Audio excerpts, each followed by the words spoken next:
Okay, so try and picture this. Yosemite, El Capitan, that huge granite wall. Iconic. Totally. And suddenly, it's got this massive transgender pride flag draped down it. Pink, white, blue. Oh. Yeah, 55 by 35 feet. And this wasn't like Photoshop or anything. This actually happened May 20th, 2025. Right. And it's more than just a striking image, isn't it? There's a whole story behind why it was there. Exactly. And that's what we want to dig into today. We've pulled together quite a bit of material stuff from Reddit, Advocate.com, UK Climbing, NBC Chicago, G-Scene, the Wilderness Society, plus a couple of focus documents, one called Trans Flag on El Capitan, which kind of gives the narrative and facts. Okay. And another one, the role of the transgender community in the LGBT plus rights movement. So lots to unpack. So the goal here isn't just, reporting what happened. We want to understand the why. Exactly. The significance, the motivation, how it fits into the bigger picture of trans visibility, trans rights. We're aiming for, well, a proper deep dive. Okay, let's start with the basics then. What actually went down that day? The logistics of it. So it was early that Monday morning. This group, they call themselves Trans is Natural. Trans is Natural. Yeah, it's a coalition. Trans climbers, queer climbers, and allies too. And they managed to hang this huge flag. And the size you mentioned, 55 by 35 feet. That's big for El Capitan. Yeah, apparently the biggest flag ever displayed on it. That's what our sources say. Wow. Where exactly did they put it? About 1,500 feet up, there's a spot called Heart Ledges. Heart Ledges. That name itself feels kind of fitting somehow. Doesn't it? Yeah. And the timing, they got it up between roughly 8 a.m. and 10 a.m. Pacific time. Okay. And it stayed there, visible, until around noon. That's when park officials came and asked for it to be removed. Asked. So they weren't, immediately cited or anything? Well, interestingly, the climbers said they weren't told they'd actually broken any specific park rules. Huh. That's interesting. Because, there are rules. Leave no trace, obviously. Right. And I saw something, I think, on Reddit, comparing it to hang gliding. That's allowed. Same sort of time window, 8 to 10 a.m. But it's really closely watched, for environmental impact. So this user was wondering if maybe the flag got a bit of, extra grace. That's a really interesting point someone brought up. It does make you wonder. The Park Service eventually acted seemingly in line with leave no trace. Sure. But was there maybe a pause, a sort of a hesitation, or maybe just not an immediate crackdown? We don't know what happened behind the scenes, but it's a fair question. Okay, so that covers the what, but the why. Yeah. That feels like the core of it. What was the driving force? Yeah, and the sources are pretty unanimous on this. It was very clearly a protest. Against what specifically? Against what the organizers saw as deliberate erasure of trans and intersex people. Erasure. Specifically, they pointed to actions under the Trump administration.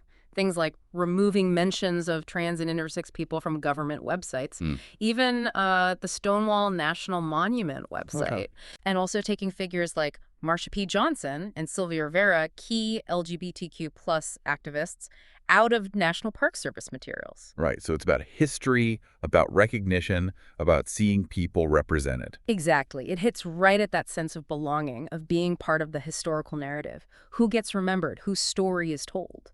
And the people involved, the organizers, they had some powerful things to say about it. Oh, absolutely. Pattie Gonia, the environmentalist drag artist. Yeah. Well, widely quoted, saying things like, they try to erase us from government websites and education systems and libraries.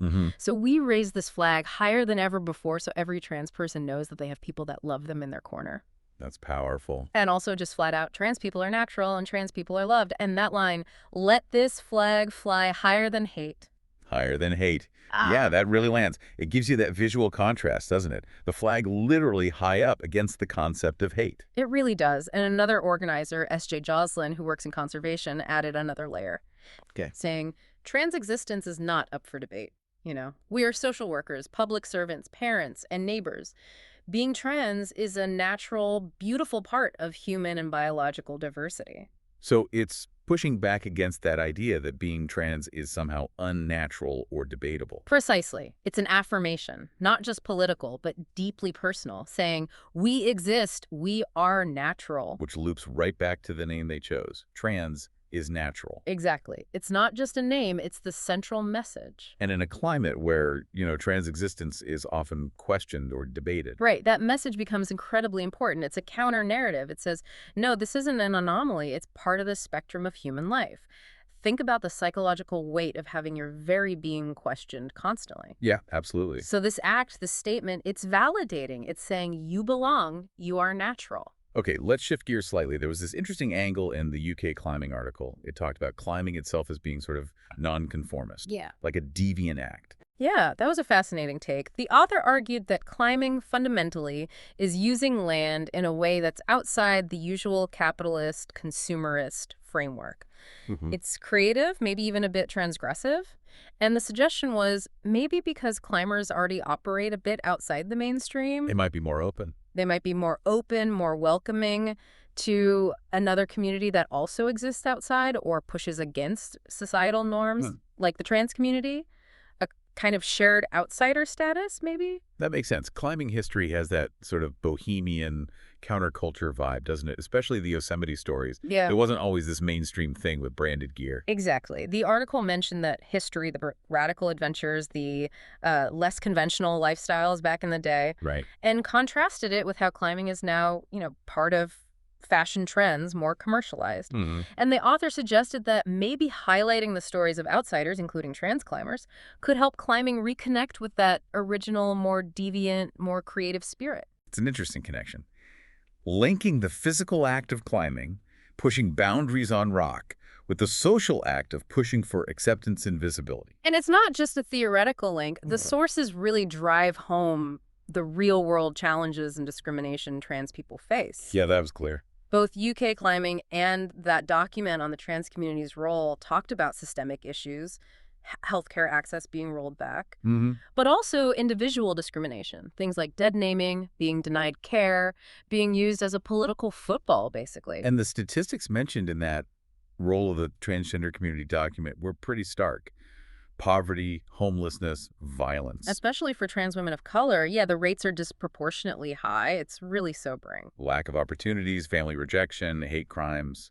Right. It paints a tough picture. It really does. And it underlines why an act like this, putting a flag on LCAP, isn't just symbolic. It's a response to very real, very serious threats and inequalities. Which makes the solidarity aspect really important, right? This wasn't just trans climbers acting alone. No, definitely not. It was explicitly a coalition, trans, queer, and allied climbers. Allies involved too. Yeah, and S.J. Joslin specifically framed it as an act of solidarity, not just for the trans community, but for all marginalized groups facing similar struggles. Right. And the UK climbing piece had this call to action for allies, Don't just be accepting, be active supporters, champion the right for trans people and others to have a full human existence. And we are seeing more spaces being created, aren't we, in the outdoors specifically? Yeah, that's a positive trend highlighted in a few sources, like the Wilderness Society and Advocate.com, groups like Unlikely Hikers. Oh, yeah, I've heard of them. Body liberation outdoors, right? Exactly. And also just more visibility of queer folks in climbing gyms, more queer outdoor meetups happening. People are actively building that sense of community and belonging. Right. It must make a huge difference for people who maybe haven't always felt welcome or safe in those kinds of outdoor spaces. Absolutely. It's about challenging who gets to define what an outdoorsy person looks like, or who belongs on the climbing wall or the trail. It's also worth noting this wasn't the absolute first time LCAP was used for a protest, was it? No, that's a good point. Some sources mention an earlier incident where someone hung an American flag upside down. Why was that? It was a protest against budget cuts to the Park Service, apparently.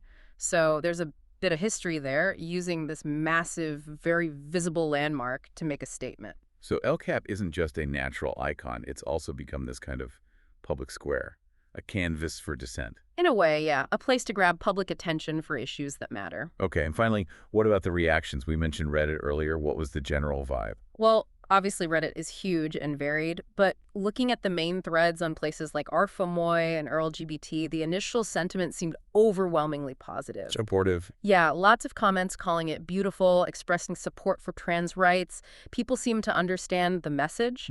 And generally, folks acknowledge that, yes, the flag came down, and that was probably following park rules, but they still supported the act itself. And was there pushback on it being political? There was definitely a strong undercurrent of people saying, look, being trans isn't inherently political. It's about people's lives, their existence. That seemed to resonate with many. Right. So wrapping this all up then, this flag on LCAP, clearly way more than just a cool picture. Oh, absolutely. It was this really potent symbol, wasn't it? A declaration. We exist. We are resilient. We are natural. Especially powerful given, the context of erasure we talked about. Yeah, it connects the personal, the struggle for acceptance with this bigger fight for human rights. And it really highlights how important visibility and solidarity are.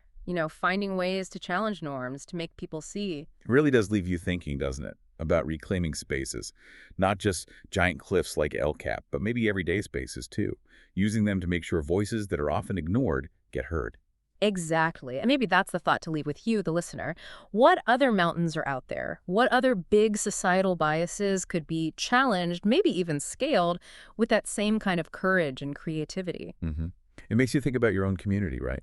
What small or large things can you do to help build those more inclusive spaces where everyone feels like they belong? That's the question, really. How do we all contribute?